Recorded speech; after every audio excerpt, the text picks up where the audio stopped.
जैसे कि आपको पार्ट 1 में बताया था कि कैसे गुड्डू बबलू को एक किताब मिलती है और उसी किताब की खोज में कालीचरण भी होता है और जादूगर केएल गुड्डू और बबलू को दूसरी किताब की जगह बताते हैं ताकि दो किताबों को हासिल करके गुड्डू कालीचरण को मार सके।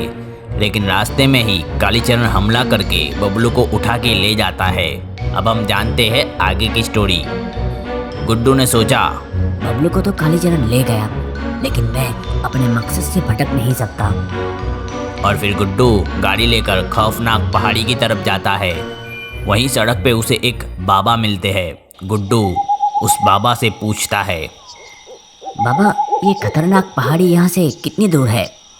बेटा, तुम ये पहाड़ी पे क्यों जाना चाहते हो? क्या तुम ही वो लड़के हो जिसने कालीचरण से दुश्मनी मोड़ ली है? हाँ बाबा, आप मुझे बस पहाड़ी का रास्ता बता दो। बेटा, इस पहाड़ी पर जाना खतरों से खाली नहीं है। उस पहाड़ी पर जाने से पहले तुम्हें भूतों के कब्रिस्तान से गुजरना पड़ेगा और इस समय उस कब्रिस्तान में चारों तरफ भूतों का साया मंडरा रहा होगा। बाबा, अब अगर मैं चाहूँ तो भी खुद को वहाँ जाने से नहीं रोक सकता, क्योंकि अब मेरे दोस्त बबलू की ज़िंदगी का सवाल है। ठीक है बेटा, अब तुमने ठान ही लिया है तो मैं तुम्हारी एक मदद कर देता हूँ। कब्रिस्तान के पास एक बहुत बड़ी हवेली है।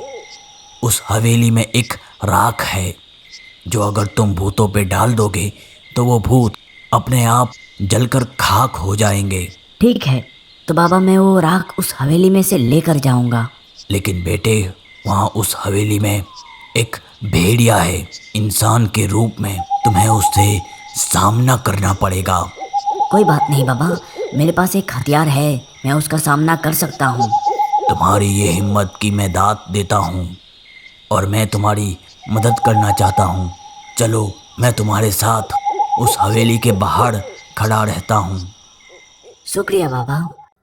इधर कालीचरण बबलू को उसी पिंजरे में कैद कर देता है जिस पिंजरे में जादूगर डुमरुल कैद होते हैं। देखा डुमरुल, अगर तुमने मुझे वो किताब दे दी होती तो आज गुड्डू और बबलू इस मुसीबत में नहीं होते। तुम्हारी वजह से बबलू यहाँ मेरी कैद में है और गुड्डू वहाँ मौत से लड़ रहा है। अफसोस है डुमरुल, ये तुमने क्या किया।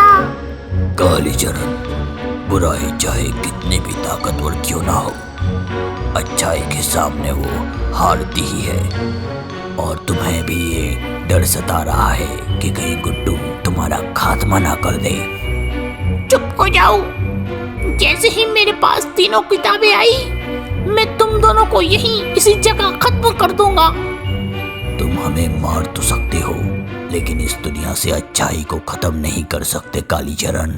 इधर बाबा और गुड्डू उस हवेली के पास पहुंचते हैं। गुड्डू, ये रही वो हवेली, अब तुम अंदर जा सकते हो। शुक्रिया बाबा, मैं जाता हूँ अंदर। और फिर गुड्डू उस हवेली के अंदर जाता है।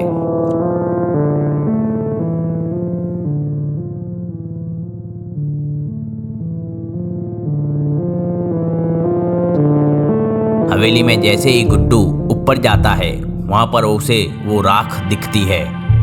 तभी अचानक पीछे से उस पर भेड़िए का हमला होता है। गुड्डू और भेड़िए की लड़ाई चलती है।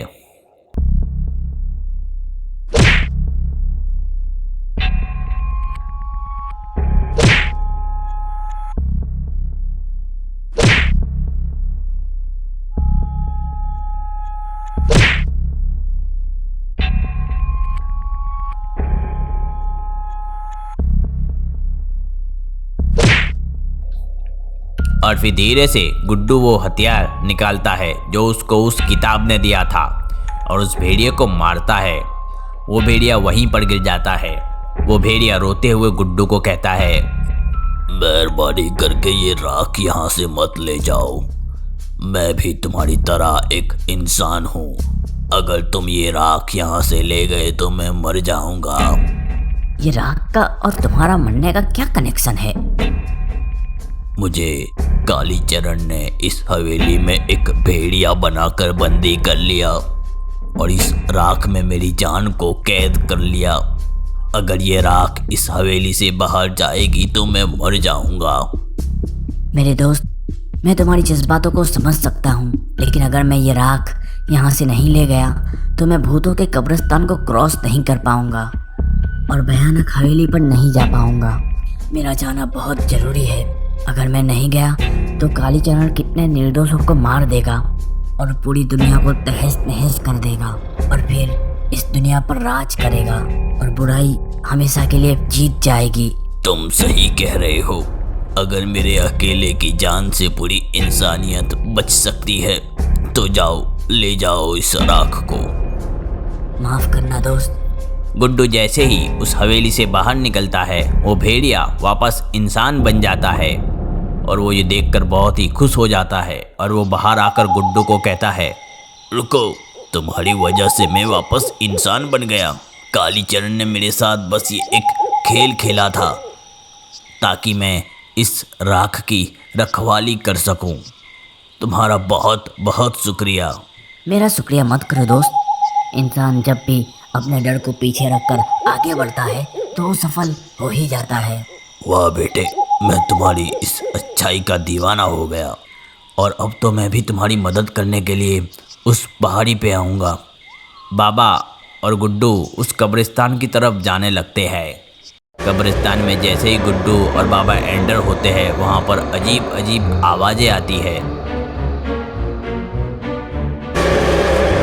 फिर धीरे से आवाज़ें बंद होती है और बहुत सारे भूत एक साथ आते हैं और वो अपने जादू से बाबा और गुड्डू पे जादू करते हैं। लेकिन गुड्डू के पास वो राख होने की वजह से उस पर कोई असर नहीं हुआ और फिर गुड्डू धीरे से वो राख निकालकर उन भूतों के ऊपर फेंक देता है और वो भूत वहीं पर जलकर राख हो जाते हैं। आपकी राख वाले आइडिया से हम बच गए इन भूतों से। हाँ बेटा, हम यहाँ से बच तो गए, लेकिन पहाड़ी पर जाने से पहले हमें बहुत सी ऐसी मुश्किलों का सामना करना पड़ेगा। और फिर बाबा और गुड्डू उस पहाड़ी की तरफ जाने लगते हैं। ये था हमारी स्टोरी का पार्ट 2। इसका पार्ट 3 भी बहुत जल्दी आएगा। तो अगर आपने चैनल को सब्सक्राइब नहीं किया तो सब्सक्राइब कर लो ताकि जब भी पार्ट 3 अपलोड हो तो आपके पास नोटिफिकेशन मिल जाए। अगर आपने अभी तक वीडियो को लाइक नहीं किया तो प्लीज़ लाइक कर देना ताकि हम पार्ट 3 जल्दी से जल्दी बना सके।